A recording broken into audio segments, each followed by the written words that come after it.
मेरा नाम सना है। मैं जब छोटी थी एक ही बात सुनती आई थी कि पैसों से खुशियाँ नहीं खरीदी जा सकती।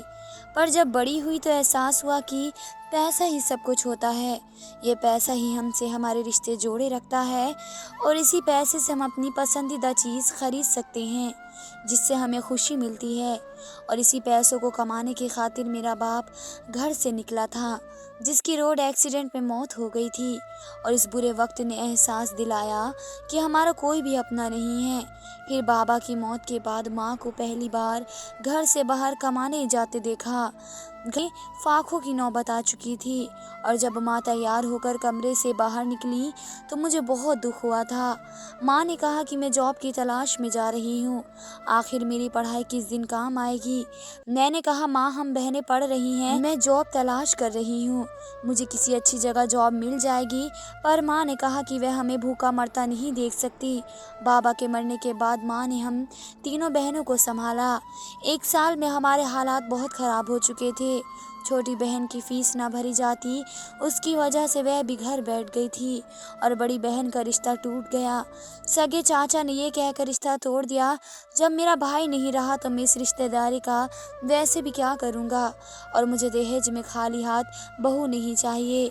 मैंने तो सोचा था भाई साहब की बस बेटियां ही हैं, इसका सब कुछ हमारा होता। पर मैं क्या जानता था, उन्होंने तो सब गिरवी रखा हुआ है जो किसी भी वक्त छीना जा सकता है। मैं तो ऐसा रिस्क नहीं ले सकता। मेरा इकलौता बेटा है, मैंने इसकी पढ़ाई लिखाई पर बहुत खर्च किया है। इसका रिश्ता किसी ऊंचे ख़ानदान में करूँगा। और वैसे मेरी बहन का रिश्ता ख़त्म हो गया। चाचा के अलावा भी किसी रिश्तेदार ने आगे बढ़कर हमारे सर पर हाथ नहीं रखा, क्योंकि मेरा बाप का साया सर पर नहीं रहा था। जब बाप का साया सर पर ना रहे तो किसी और का साया कभी हमें छाँव नहीं दे सकता। हमारे घर का माहौल अजीब सा हो गया था। मैं स्कूल से पढ़कर सीधा बच्चों की ट्यूशन देने चली जाती और शाम के वक्त वापस आती और मुझे खाना भी माँ देती थी। मुझे अपनी माँ के साथ खाना खाने की आदत थी, पर आज वे लेट हो गई थी। कितनी देर टेबल पर बैठी खाने को देखती रही और फिर से रोने लगी थी। इस खाने के खातिर माँ बाहर जा रही थी। ना जाने लोग कैसा सलूक करते होंगे मेरी माँ के साथ। काश बाबा जिंदा होते तो हमारी ज़िंदगी ऐसी वीरान ना होती। वे कौन शख्स था जिसको मेरे बाबा पर रहम नहीं आया। हर रोज़ हज़ारों एक्सीडेंट होते हैं जिनमें किसी का भाई, किसी का पति और किसी का बेटा अपनी जान से चला जाता है। काश हम इन चीज़ों का सही इस्तेमाल करना सीख लें। पर इंसान कभी नहीं सुधरते। कई हादसे हुए पर कभी हम नहीं सुधरे। हमने हमेशा अपनी मर्जी की, हमेशा दूसरों को नुकसान पहुंचाया, हमेशा दूसरों को लूट कर इंसान को बस अपनी जान की परवाह है। काश हम दूसरों की जान की परवाह भी कर लें। अब तो बाबा के चले जाने के बाद मुझे अपना ही घर काट खाने को दौड़ रहा था। मेरा अपने ही घर में दिल नहीं लगता था। अब जब घर आई तो सब अपने अपने कमरों में थे। खाना खाए बगैर मैं उठ गई और अपनी दोस्त को कॉल की।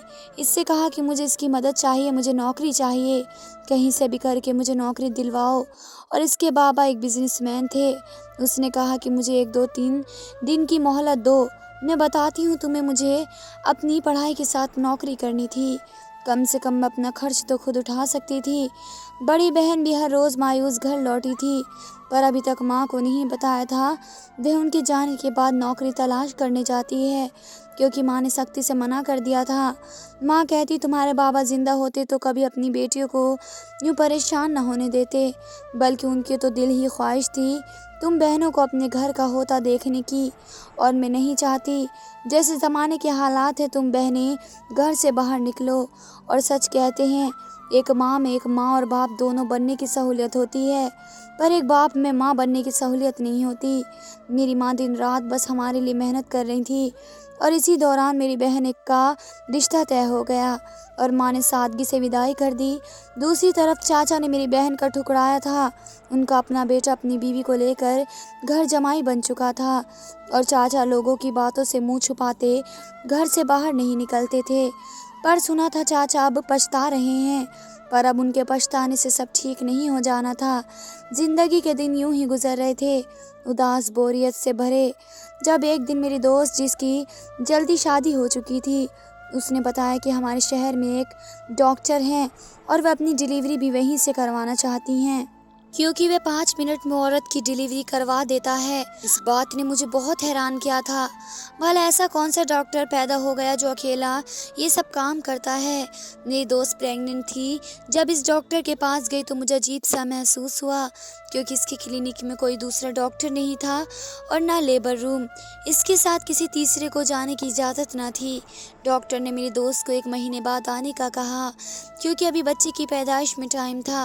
मैं उसे रोकती रही, इसकी माँ ने भी इसे समझाया, पर इस पर तो जैसे कोई भूत सवार था। पर मैंने देखा था इसकी तबीयत खराब रहने लगी थी, पर वह कहती कि इस कंडीशन में ऐसा होता है। और जब दोबारा 1 महीने बाद इस 65 साल डॉक्टर के पास पहुंची तो मैं पहले लेबर रूम में छुप गई। इसके बाद जो कुछ मैंने देखा मुझे अपनी आंखों पर यकीन नहीं आया था। मैंने जल्दी से इस डॉक्टर को धक्का दिया, इससे कहा, तुम ऐसे काम करते हो? तुम डॉक्टर के रूम में छुपे भेड़िए हो जो लोगों की जान से खेलता है। तुम जैसे लोगों को इस दुनिया में जीने का कोई हक नहीं। तो इस पर वह डॉक्टर मुझ पर चीख पड़ा, कहने लगा, हम जैसे लोगों को जीने का कोई हक नहीं, क्योंकि तुम जैसे लोग हमें जीने नहीं देते। मैं कोई अनपढ़ इंसान तो नहीं था। दिन रात मेहनत कर डिग्री हासिल की, क्योंकि मेरी माँ कहती थी, बेटा हम पढ़े लिखे होते हैं, तुम लोगों को भूखा ना मरने देते, अच्छी ज़िंदगी देते। पर जब मैं एक उम्र को पहुँचा तो ये जान गया, रोटी पढ़ाई नहीं देती बल्कि हुनर देता है। इस महंगाई के दौर में अपने घर वालों की रोटी पूरी करना बहुत मुश्किल हो चुका था। कई लोगों ने खुदकुशी कर ली, क्योंकि वह अपने बच्चों को भूखा मरता हुआ नहीं देख सकते थे। और अगर औरत घर से बाहर निकलती कमाने तो उसको नौच जाने का कोई मौका हाथ से न जाने दिया जाता। हमारी यह दुनिया कहने को अच्छी है, पर ये लोग खुद कुछ नहीं करते। लोग ये भूल चुके हैं, हमसे ही दुनिया बनती है, पर हम इंसानियत के दर्जे से भी गिर चुके हैं। जब दुनिया ऐसी हो तो इंसान भी वैसे ही मिला करते हैं। और कुछ लोग मेरे जैसे होते हैं जिनसे मजबूरी या गरीबी इंसान से बहुत कुछ करवा देती है। और जो सीधे रास्ते से पैसा कमाना चाहते हैं उन लोगों को कोई पैसा कमाने देता नहीं है। मैं नहीं देख सकता था अपने सामने अपनी बहन भाइयों को मरता हुआ। उनके लिए कमाने निकला। मेरी माँ ने मरते वक्त वादा लिया था, मैं अपने छोटे बहन भाइयों का ख्याल रखूंगा, और इस वादे को निभाने के लिए मैं बहुत दूर निकल आया था। इतना दूर कि मेरा अब लौट जाना नामुमकिन है। मैं नहीं समझता जो काम मैंने शुरू किया इसमें कोई बुराई है, क्योंकि मैंने ये समझना छोड़ दिया अच्छा क्या है और बुरा क्या है। इतनी मेहनत करके मैंने ग्रेजुएशन की थी, नौकरी के लिए मारा मारा फिरता था, पर आज के दौर में ग्रेजुएशन को बस हाथ की धूल समझा जाता था। मुझे तो कहीं कोई चपरासी भी नहीं रख रहा था। दिन रात मारा मारा फिरता, फिर एक दिन घर आया तो मैंने देखा मेरी बहन बुखार से तड़प रही है। हम 3 भाइयों की एक ही बहन थी। मेरी तो इसमें जान बसती थी, पर मेरी बहन ने मुझे कभी नहीं बताया कि वे कहीं काम करने जाती है, और ये बात मुझे बहुत देर से पता चली थी।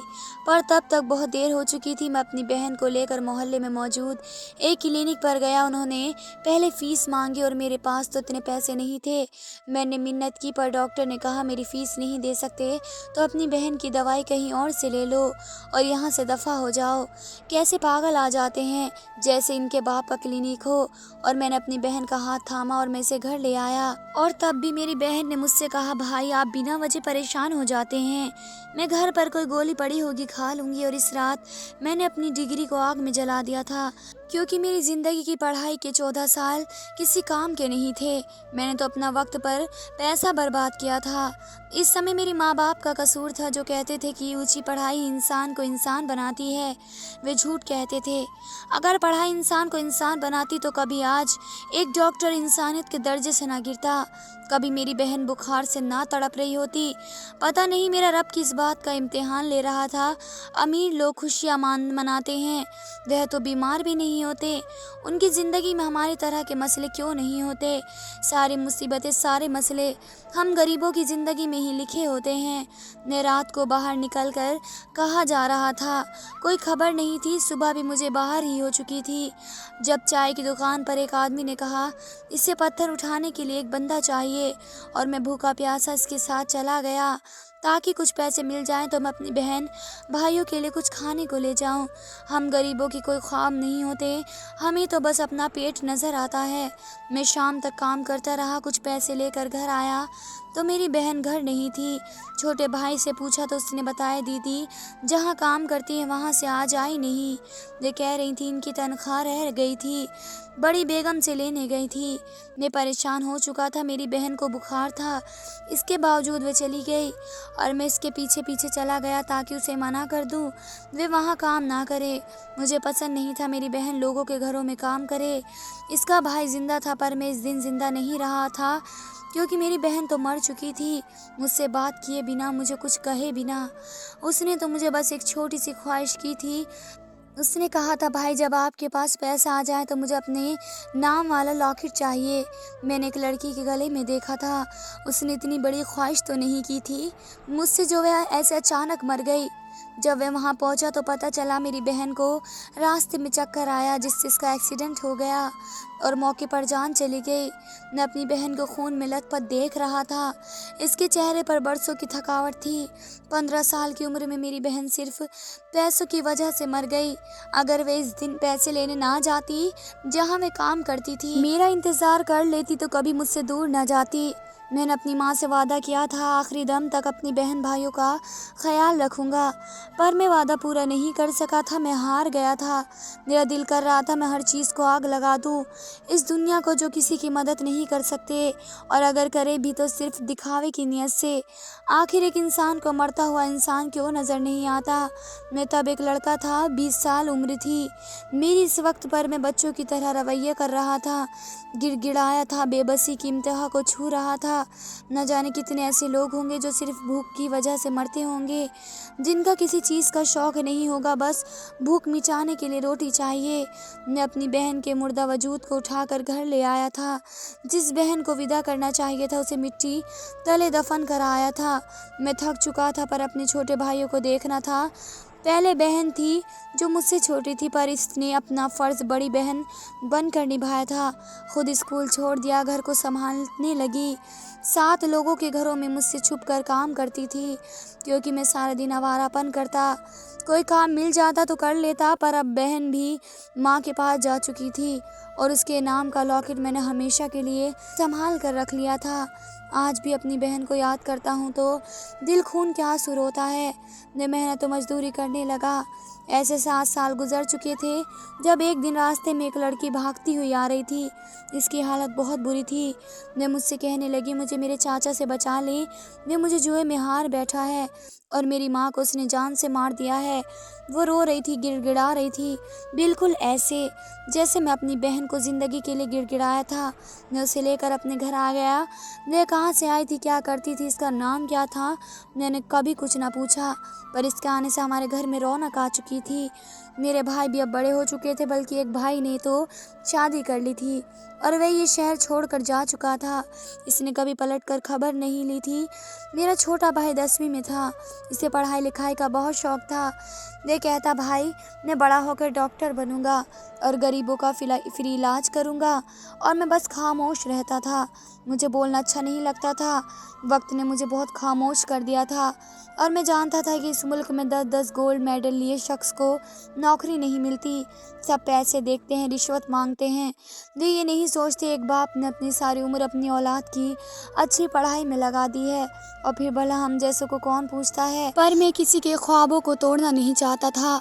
मुझ में इतनी हिम्मत नहीं थी कि मैं अपने भाई से यह कह सकता दुनिया इसे कुछ नहीं दे सकती। इस लड़की को हमारे घर में आए 1 हफ्ता हो चुका था। इसने पूरा घर संभाल लिया था। मैं इसको जाने कभी नहीं कह सकता था पर मोहल्ले वाले बातें करने लगे, कैसे कैसे तुम लोगों ने जो लड़की को घर में रखा है। हम किसी की मदद बिना किसी रिश्ते के नहीं रख सकते क्योंकि हमारी दुनिया में हमें ये सोच दी है कि अगर किसी की मदद करनी है तो इस बहन नहीं बीवी बनाएं या फिर रखेल बनाएं, पर इसे कभी अपने जंगल से निकलने मत दो। और फिर ऐसे मैंने 27 साल की उम्र में इस लड़की से शादी कर ली। हालांकि मैंने तो इसे कभी जाकर नहीं देखा था पर वह बहुत खुश थी, मेरा बहुत ख्याल रखती थी।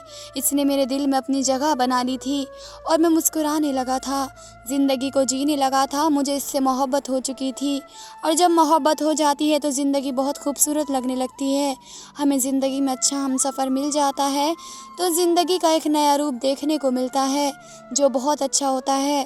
पर मैं भूल चुका था ये खुशियाँ हमारे नसीब में कहाँ हैं। मैं बाप बनने वाला था जब मेरी बीवी की अचानक तबीयत खराब हो गई, डॉक्टर ने कहा ऑपरेशन से बच्चा पैदा होगा और इतने पैसे लगेंगे, और मैं पैसों का इंतज़ाम करने मारा मारा फिरता रहा। आधे पैसों का इंतज़ाम हो सका और जब लेकर अस्पताल पहुंचा तो पता चला मेरी बीवी तो ये दर्द बर्दाश्त नहीं कर सकी। डॉक्टर अगर वक्त पर ऑपरेशन करती तो माँ और बच्चा दोनों की जान बच जाती, पर डॉक्टर को भी अपने पैसों से मतलब था। उनके नज़दीक किसी की जान की कोई कीमत नहीं थी। मेरा और मेरी बीवी का 3 साल का साथ था, सिर्फ 3 साल का, और 3 सालों में से इतनी मोहब्बत करने लगा था कि मैं पागल हो चुका था। मेरा छोटा भाई मुझे सब्र करने का कहता, मुझे समझाता था, भाई रोए मत, खुद को संभाले। पर जब हम किसी से मोहब्बत करते हैं तो इसका बढ़ जाना कभी बर्दाश्त नहीं कर सकते। तब हम भी जीना नहीं चाहते। कई बार मौत को गले लगाने की कोशिश की, पर मौत को भी मुझ पर तरस नहीं आता था। मैं घर से दूर निकल जाता, कहाँ जाता किसी को मालूम नहीं था। अगर मुझे फ़कीर बाबा ना मिलते तो शायद मैं पागल हो जाता। मैंने इस दिन सोच लिया था मैं ढेर सारा पैसा कमा लूँगा, इतना पैसा कि दुनिया देखेगी कि मैं अपनी बीवी के गुजर जाने का दुख भूल नहीं सका। और शायद यही सच था। मैंने अपनी ज़िंदगी में बहुत कुछ खो दिया था, अपने माँ बाप, अपनी बहन और फिर अपनी बीवी और बच्चा। इस इंसान से कभी मत पूछना जिसने अपना एक एक रिश्ता खो दिया हो। वह बताता है किसी अपने को खो देने का दुख अंदर से मार देता है, ज़िंदगी बेरंग हो जाती है। और मैंने तो बहुत कुछ खो दिया था। हर वह रिश्ता खो दिया जिससे मुझे मोहब्बत थी, जिनके लिए मैं जीता था। मेरी माँ मुझे कुछ बनता देखना चाहती थी, पर वे अधूरे ख्वाब लेकर मर गई। फिर मेरी बहन और फिर मेरी बीवी, हमने मिलकर अपने बच्चे के लिए कितने ख्वाब देखे थे, पर सोचा नहीं था ऐसा भी होगा। मेरा हर ख्वाब अधूरा रह गया था। ज़िंदगी ने एक बार फिर से मेरा इम्तिहान लिया था, पर अब की बार सब खत्म हो गया था। मैं जिस रास्ते पर निकल आया था उसका अंजाम बहुत बुरा था, पर मैंने सोच लिया था मैं बहुत पैसे कमा लूँगा, इस दुनिया से आगे निकल जाऊँगा। और फिर मैं फ़कीर बाबा के साथ मिलकर जादू करने लगा, जादू सीखने लगा। और मेरी मुलाकात एक गायनेकोलॉजिस्ट से हुई जो फ़कीर बाबा से ताबीज़ लेने आई थी, जिसे बाबा के कहने पर मुझे अपने साथ रख लिया और मैं इसका काम को सीखने चला गया। हमारा मकसद कुछ और था, और फिर मैंने शहर बदल लिया और अपने भाई को दूसरे मुल्क भेज दिया ताकि वहाँ जाकर अपनी ज़िंदगी बना सके, हर ख्वाब पूरा कर सके जो इसकी आंखों ने देख रखे हैं। और इसने कभी मुझसे नहीं पूछा, भाई आपके पास इतना सारा पैसा कहाँ से आता है, पर मैं क्या बताता, जो काम मैं करता हूँ इसकी कोई माफ़ी नहीं है, पर मैं किसी को ना बताता। अगर आज तुम मुझे देख न लेती, हाँ ये सच है, मैं डॉक्टर नहीं हूँ, मैं एक काला जादू करने वाला हूँ जो काले जादू की मदद से औरतों की डिलीवरी करवाता है, जिससे अमावस की रात को एक बच्चा जिन ले जाते हैं, जिससे उनको ताकत मिलती है। मैं जादू का इस्तेमाल नहीं करना चाहता था, पर इस काम ने मेरी ज़िंदगी बदल दी, मुझे ढेर सारा पैसा दिया। आज मेरे पास सब कुछ है, अपना घर, गाड़ी, दौलत, और ये दुनिया जिसने कभी किसी को कुछ नहीं दिया, इसे मैं भी कुछ नहीं दे सकता था।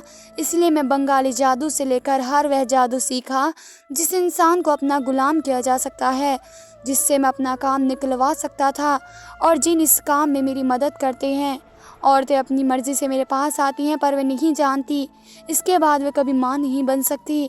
और कुछ औरतें थोड़ी वक्त बाद वे अपना बच्चा भी गंवा बैठती हैं, और मुझे अपने किए पर कोई पछतावा नहीं, ना मुझे कोई शर्मिंदगी है और ना ही कोई मेरा मुकाबला कर सकता है, क्योंकि मेरे जादू में बहुत ताकत आ चुकी है। मैं कौन हूँ, क्या हूँ, कोई नहीं जानता। तुम्हें भी सब इसलिए बता दिया क्योंकि तुमने मुझे देख लिया, और अब तुम लोगों को भी बता भी दोगी तो कोई तुम्हारी बात का यकीन नहीं करेगा, क्योंकि ये लोग अकल के अंधे हैं। उन्हें सिर्फ वही नज़र आता है जो ये देखना चाहते हैं। वह डॉक्टर जो सब कुछ बताकर दोबारा अंदर जा चुका था, जिसके पास मेरी दोस्त आई थी, जिसको प्रेग्नेंट औरत पर जादू करते मैंने देख लिया था, इसमें तो सब कुछ बता दिया था, पर मैं उसे मासूम बच्चों की ज़िंदगी के साथ खेलने नहीं दे सकती थी। वह कैसे मासूम बच्चों को जिन को खुश करने के लिए दे सकता था, वह कैसे एक माँ की गोद को उजाड़ सकता था। आखिर लोग ऐसे नकली डॉक्टर के पास क्यों जाते हैं? अगर एक डॉक्टर हैरानगी वाला काम कर सकता है तो क्यों किसी ने तवज्जो नहीं दी? हर वाक्य के पीछे एक कहानी होती है, कभी किसी ने जानने की कोशिश क्यों नहीं की?